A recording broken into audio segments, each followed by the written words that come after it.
कर्म करे किस्मत बने, जीवन का यह मर्म, प्राणी तेरे हाथ में, तेरा अपना कर्म, तेरा अपना।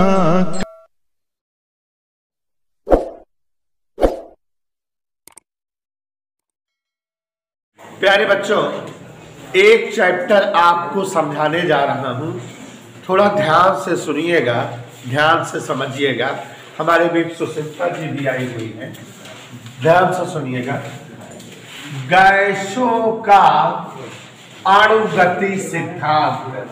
सबसे पहली बात तो ये जान लीजिए प्यारे साथियों, ये हमारा जो चैप्टर है गैसों का अणुगति सिद्धांत, ये चैप्टर उष्मा का चैप्टर नहीं है, लेकिन जबरदस्ती साइंटिस्टों ने इसे उष्मा का चैप्टर बना दिया है और उष्मा का अंतिम चैप्टर बना दिया है।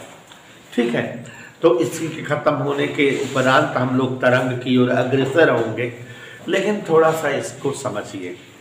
आप लोग को बच्चों मैं बताना चाहूंगा कि दुनिया में ऐसी सभी वस्तुएं जिनमें भार होता हो, जो रहने के लिए स्थान घेरती हो, जिनका ज्ञान ज्ञानेंद्रियों द्वारा देखकर, सुनकर, चखकर, खाकर, पीकर किया जा सके, उन्हें हम द्रव्य या पदार्थ कहते हैं।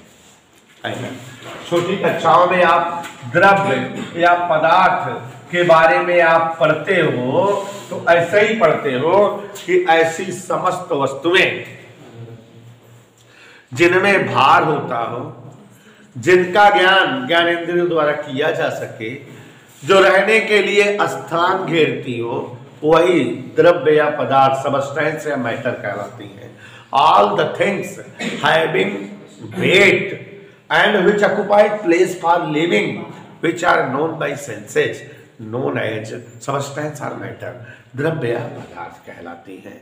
फिर आपको पता है बेटा कि हम, आप, बोर्ड, मार्कर, कुर्सी, बेंच, मेज, घर, मकान, हल्का पंखा, सब के सब द्रव्य या पदार्थ हैं। तो अब जब इतने ज्यादा द्रव्य या पदार्थ हो गए तो इनके अध्ययन में कठिनाई होने लगी, क्योंकि संख्या इनकी ज्यादा हो गई, तो इनका अध्ययन करना हो, इनके बारे में बताना या बतलाना हो तो प्रॉब्लम क्रिएट होने लगी। तो आप केमिस्ट्री में पढ़े हो कि साइंटिस्टों ने द्रव्य या पदार्थ की प्रकृति, स्वभाव के आधार पर इन्हें जो है कई भागों में बांट दिया। शुरुआत में जब जो है सुचित्रा वगैरह जानकार थी तो द्रव्य या पदार्थ के 3 भाग बने थे, ठोस, द्रव और तीसरा भाग था गैस। लेकिन बाद में इसमें जो है प्लाज्मा और आयनिक स्थिति 5 कंडीशन हो गई पदार्थों का। लेकिन हम लोग आज भी द्रव्य या पदार्थ को 3 ही भागों में रखकर पढ़ते हैं।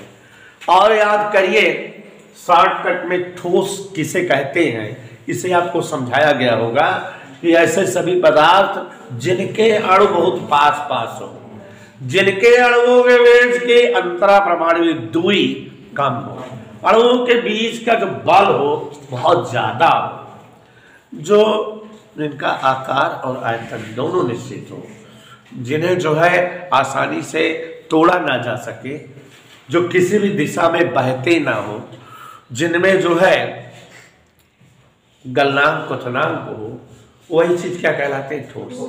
और आगे बढ़े होंगे तो आपको द्रव के बारे में बताया गया होगा कि ऐसे समस्त पदार्थ या पदार्थ की वह अवस्था जिनमें अणु थोड़ा दूर दूर हो, अणुओं के मध्य की अंतरा परमाणु दूरी ठोस से ज्यादा हो,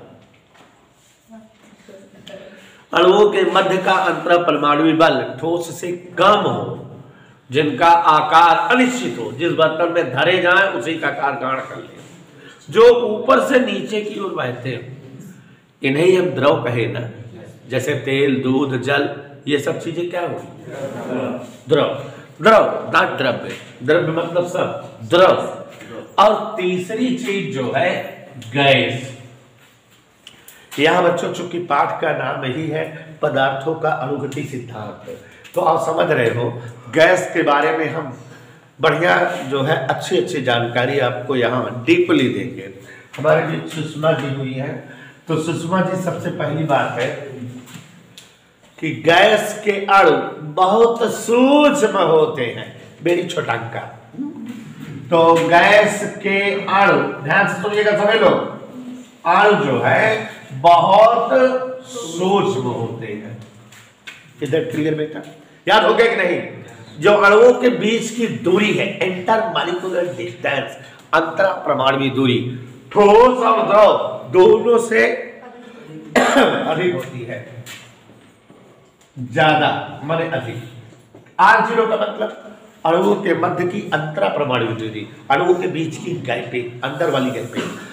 तो गैस वे होती हैं, गैस पदार्थ की वह अवस्था है जिसके अणु बहुत छोटे, जिनके अणुओं के मध्य की अंतरा परमाणु दूरी ठोस और द्रव दोनों से ज्यादा, और अणुओं के मध्य का अंतरा परमाणु बल ठोस और द्रव दोनों की अपेक्षा बिल्कुल कम, ठोस और द्रव दोनों की अपेक्षा बिल्कुल कम। नगड़े जो सभी दिशाओं में बहते हो, सभी दिशाओं में बहते हो, और जिनका न आकार निश्चित हो और जिनका न आयतन निश्चित हो, वही क्या है?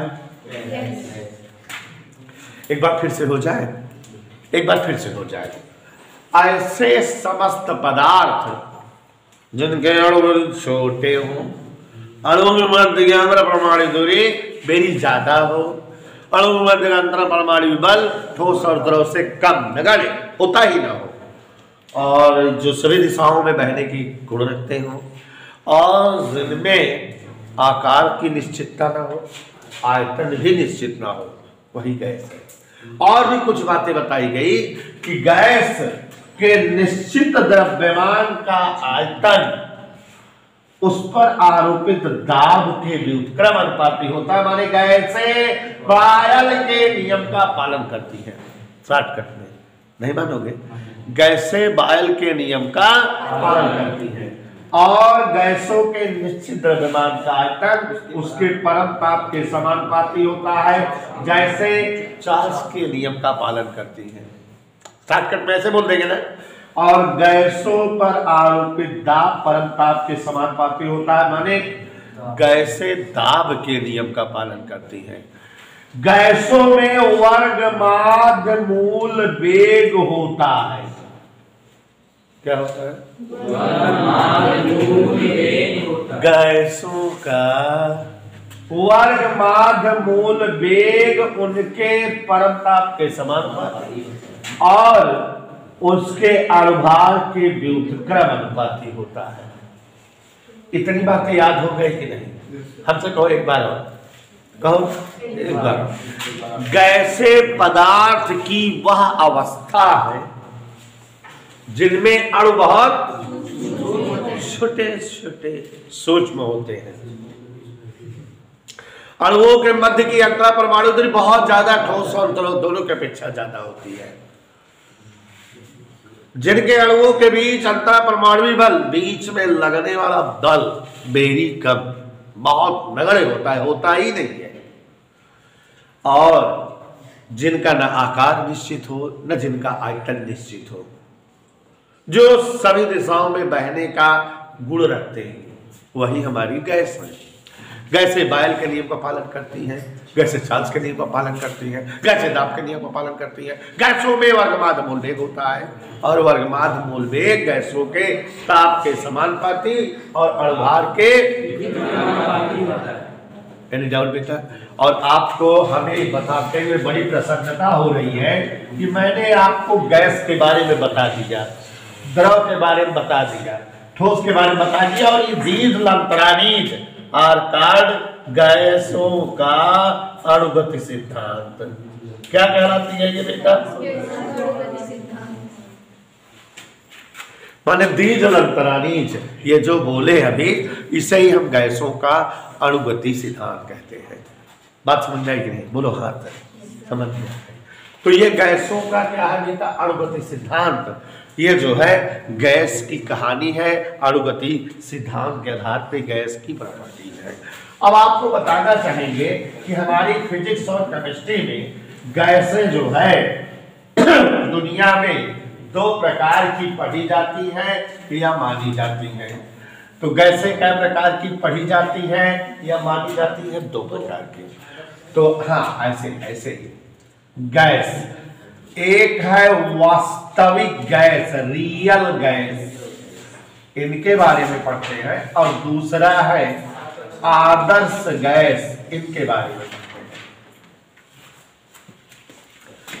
हैं। वास्तविक गैस और ध्यान दीजिएगा, वास्तविक गैस क्या है और आदर्श गैस क्या है, ध्यान से समझिएगा।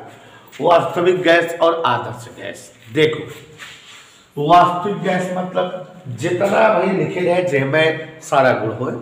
तो अब शुरुआत से ऐसी समस्त गैसें जो प्रकृति में पाई जाती हो, जो मिलत हो, जो गैस, ऐसी समस्त गैसें जो प्रकृति में प्राप्त होती हो। नंबर एक, जिनके अणु बहुत सूक्ष्म होते हो, जो सभी दिशाओं में बहती हो, जिनका न आकार निश्चित हो न आयतन निश्चित हो, जिनके अणुओं का आयतन नगण्य हो, बहुत छोटे हो, जिनके बीच कोई भी आकर्षण या प्रतिकर्षण बल ना लगता हो, और जो हर ताप और हर दाब पर, माने ताप दाब की सभी अवस्थाओं पर सभी गैसीय नियमों का पालन ना करती हो, माने कुछ खास कंडीशन पे ही ताप दाब का नियम का पालन करती हो, उन्हें हम वास्तविक गैसें कहते हैं। तो सारे गुण तो है। देखो एक प्रकृति में प्राप्त ऐसी गैसें जो कहां प्राप्त हो? प्रकृति में प्राप्त होती हो। अणु कैसे होते हो? जिनके अत्यंत सूक्ष्म, जिनके अणु क्या होते हो?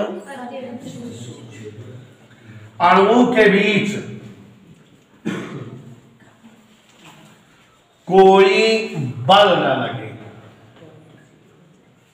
माने आकर्षण प्रतिकर्षण बल न लगता। बाकी कंडीशन वही, मतलब अंतरा परमाणु दूरी ज्यादा हो और आकार आयतन दोनों क्या हो, और क्या है कि सभी ताप दाब पर, सभी ताप व दाब पर नियमों का पालन ना करें, नियमों का पालन। देखा ये गया है कि निम्न ताप किस पर बेटा? निम्न ताप हो या उच्च दाब हो, दोनों कंडीशन में ये बायल चार्ल्स नियमों का पालन नहीं करती। उन्हीं गैसों को हम क्या कहते हैं? बात समझ में आई? वास्तविक गैसों के लिए दो विशेष बात याद रखना, दो विशेष। पहली बात तो ये कि इनके अणुओं के बीच, ये विशेष बात है डबल स्टार, अणुओं के बीच कोई भी आकर्षण या प्रतिकर्षण बल नहीं लगता है। और दूसरी बात कि इनके अणु सूक्ष्म होते हैं, माने अणुओं का आयतन नगण्य, अणुओं का आयतन नगण्य। एक बात ये रख लेना। और तीसरी बात कि निम्न ताप और उच्च दाब पर ये गैसीय नियमों का पालन नहीं करते। माने वास्तविक गैसों में तीन स्पेशल खासियत है। सारी खासियत तो है गैस है, तो गैस पर सारी खासियत है जो पहले बताए रहे, लेकिन वास्तविक गैस को होता है जिसमें तीन स्पेशल खासियत का, जेके अणु बहुत सूक्ष्म होते हैं, अणुओं का आयतन एकदम नगण्य। पहली बात, अणुओं का आयतन क्या होता हो? और जिनके अणुओं के बीच कोई भी आकर्षण या प्रतिकर्षण बल न लगता हो, और जो निम्न ताप और उच्च दाब पर गैसीय नियमों का पालन न करती हो, वही गैसें वास्तविक गैसें होती हैं। तो ये जान लो कि वास्तविक गैसों में तीन स्पेशल गुण होते हैं। पहला, अणुओं का आयतन नगण्य होता है। दूसरा, अणुओं के बीच कोई भी बल काम नहीं करता। और तीसरा, निम्न ताप और उच्च दाब पर ये सभी गैसीय नियमों का पालन नहीं करती। ये तीन खासियत जो गैस में रहे वह गैस है वास्तविक गैस। और वास्तविक गैसों के बारे में वान डेर वाल ने बड़ा अध्ययन किया और बताया कि ये गैसें जो है इस नियम का पालन करती है, P + A/B V - B बराबर RT। A और B नियतांक है, V आयतन, T दाब और D जो है परमताप है। तो इस गैस समीकरण का पालन करती है। इसे वैन डर वाल का वास्तविक गैस समीकरण कहते हैं। तो बात समझ में आई? फिर से एक बार बता दें, गैस के बारे में तो बता दिए गैस क्या होती है। गैस को गतिज आणविक सिद्धांत के आधार पर बता दिए क्या होती, जान गए कि नहीं। लेकिन वास्तविक गैस किसे कहेंगे? जिसमें सारी खासियत रहे लेकिन 3 स्पेशल। क्या? गैस के अणु बहुत सूक्ष्म होते हैं, इनका आयतन। दूसरा, गैस के अणुओं के बीच कोई भी आकर्षण प्रतिकर्षण बल, और निम्न ताप तथा उच्च दाब पर जो गैसें गैसीय नियमों का पालन, वही गैसें कौन सी गैस का? समझ में आया? अब कौन सी गैस के बारे में बात करेंगे? तो सारा गुण तो वही रहेगा, लेकिन ये 3 गुण इनमें नहीं रहेगा। मतलब आयतन नगण्य नहीं होगा, कुछ न कुछ आयतन होगा, और बल जो है लगेगा, लोगों के बीच कोई बल कार्य करे। और ये तीसरा वाला कि नियमों का पालन करें, नियमों का पालन करें। और इनके लिए कौन सा समीकरण यूज होता है? PV बराबर। तो अब वास्तविक गैस और आदर्श गैस की कहानी समझ में आ गई। वास्तविक गैस मतलब ऐसी सभी गैस जिनके अणु बहुत सूक्ष्म होते हो, जिनके अणुओं का आयतन क्या होता हो? आयतन नगण्य होता हो, जिस बर्तन में रखे जाए उसी का जो है आयतन ग्रहण कर ले, यही ना? इधर क्लियर। और जिनके अणुओं के बीच कोई भी आकर्षण या प्रतिकर्षण बल ना लगता। ये देखो, जिनके अणु बहुत सूक्ष्म हो और अणुओं का आयतन क्या हो? नगण्य। ठीक है, जिस बर्तन में रखे जाए उसी का आयतन ग्रहण कर ले। और ऐसी सभी गैसें जिनके अणुओं के बीच कोई भी आकर्षण बल या प्रतिकर्षण बल ना लगता हो, जो निम्न ताप और उच्च दाब पर गैसीय नियमों का पालन न करती हो, उन्हीं गैसों को, और ये इस नियम का पालन करती हैं। और ऐसी सभी गैसें जिनके अणुओं का आयतन नगण्य ना हो, अणुओं में कुछ आयतन हो, जिनके अणुओं के बीच कोई न कोई आकर्षण बल लगता हो, और जो ताप दाब की सभी अवस्था पर सभी नियमों का पालन करती हो, उन्हें जो है हम आदर्श गैस कहते हैं। हाइड्रोजन, नाइट्रोजन, ऑक्सीजन, इन्हें आदर्श गैस माना गया है, और आदर्श गैस इस समीकरण का पालन करती है। समझ में आया? अब एक बात और, यहाँ पर शिवांशु पांडे, एक प्रश्न मेरे मन में आ रहा है और आप जान गए मेरे बिना बताए, आपको उत्तर मालूम है क्या? अगर कहे वास्तविक और आदर्श गैसों में अंतर बताओ, तो कई अंतर बता सकोगे आप? 3।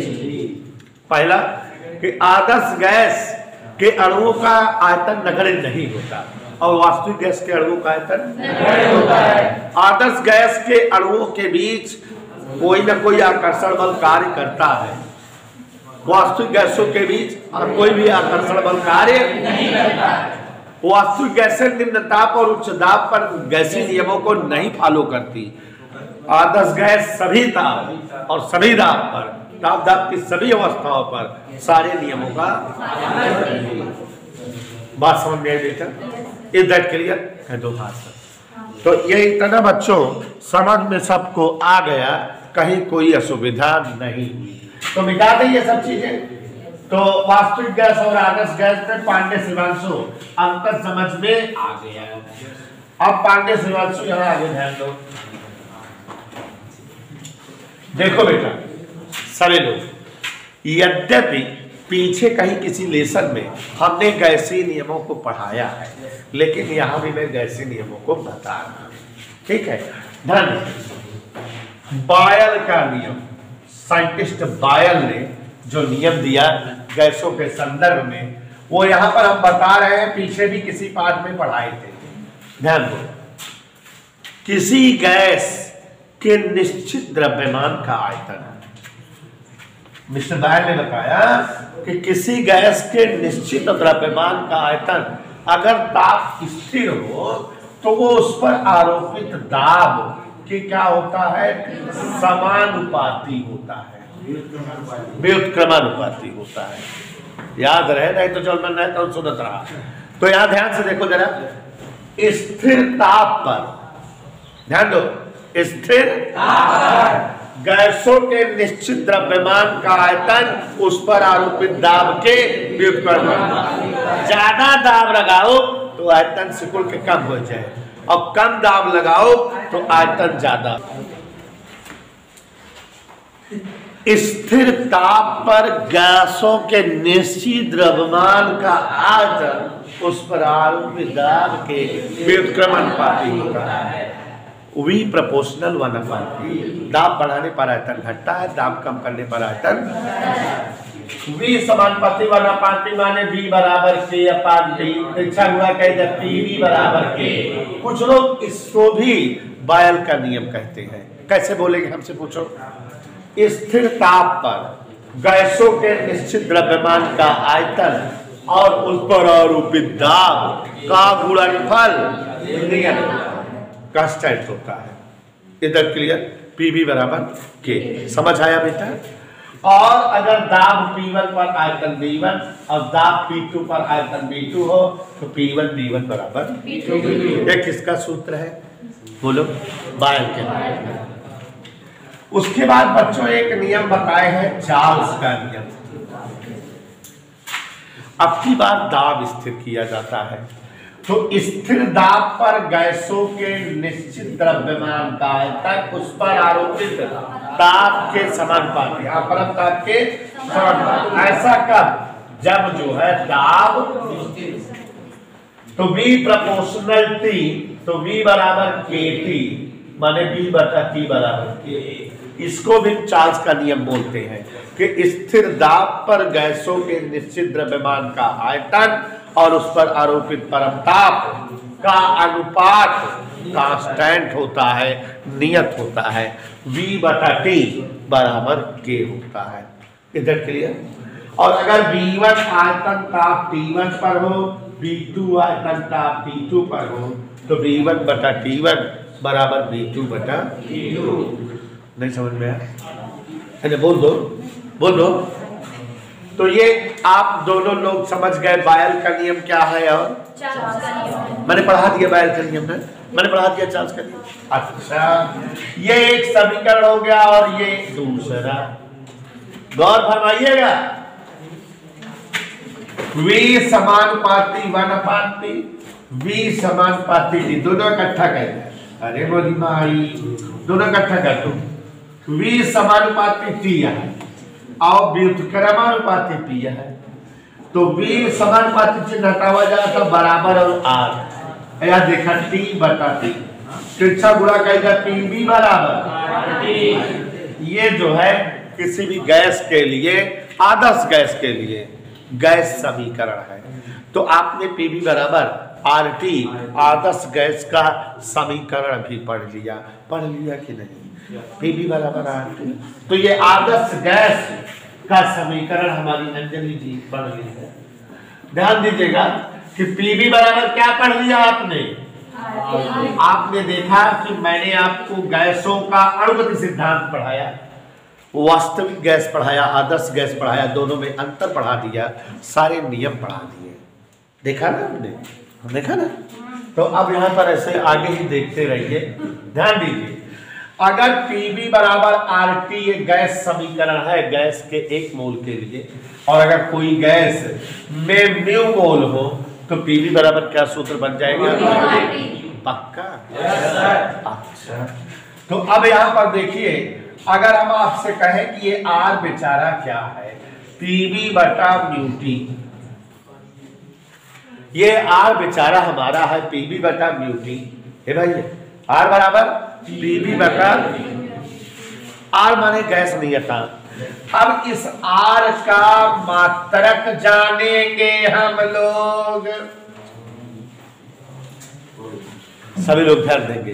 R का मात्रक कैसे निकाला जाए, समझ आ रहा है बेटा। चलिए, P दाब का मात्रक न्यूटन प्रति मीटर स्क्वायर। पूछो हमसे, यही होता है। वी माने बलून, मीटर घाते 3, म्यू आता है मोल, अब टी या केल्विन,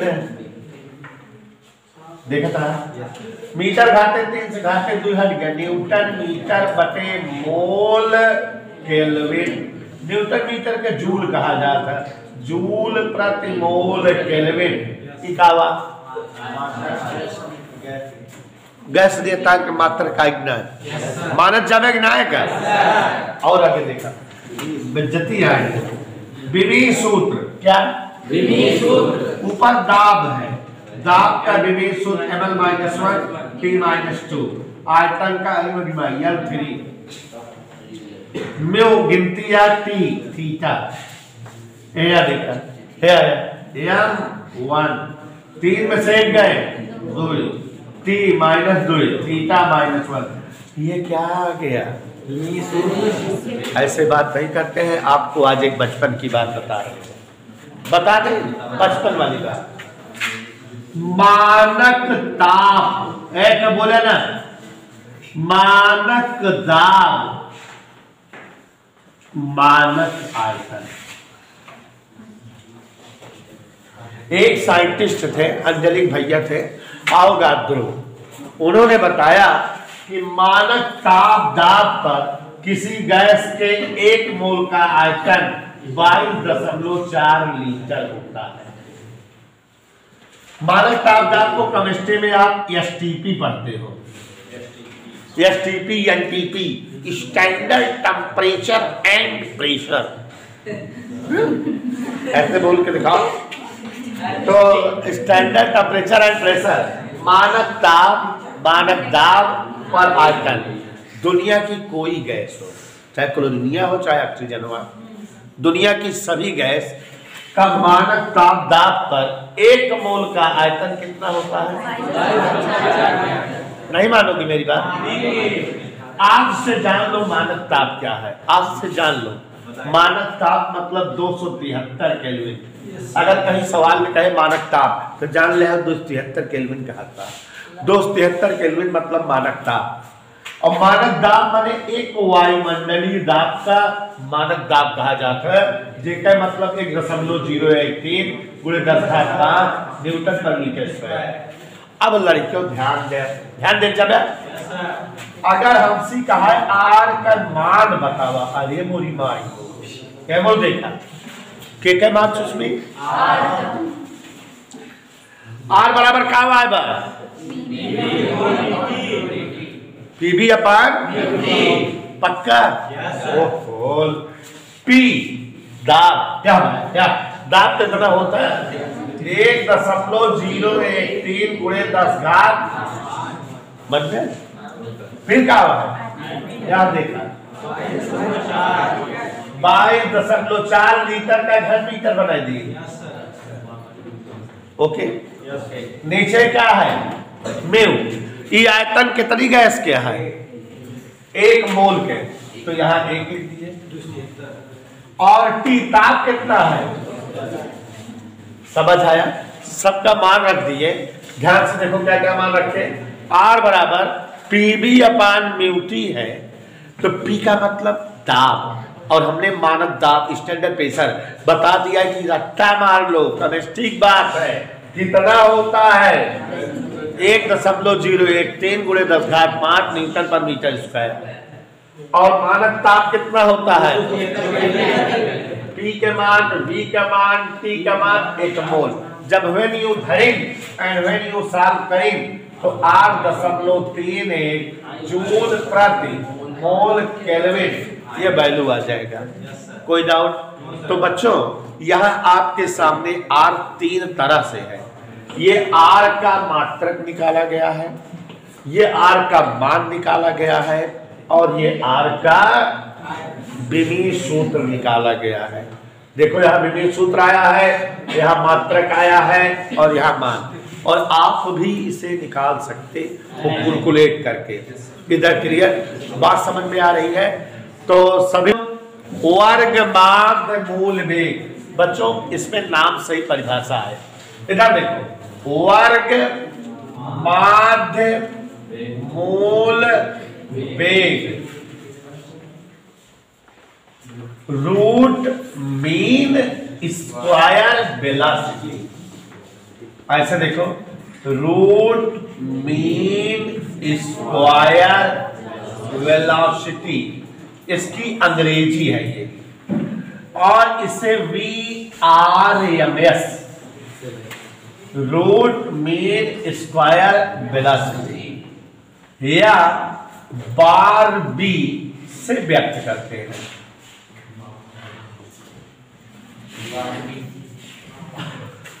अब यहां ध्यान से सुनिए, जैसे अगर कोई बर्तन, मैं सबसे पूछूंगा, जो चीज मैं बताना चाहता हूं पूछूंगा, ध्यान देना। कोई एक बर्तन है और उसमें मैं गैस भर दूं, तो गैस तो अणुओं वाली होती है ना, इसका मतलब उसमें बहुत सारे अणु होंगे और सारे अणु क्या करते रहते हैं, है ना। तो अगर माना n अणुओं वाली एक गैस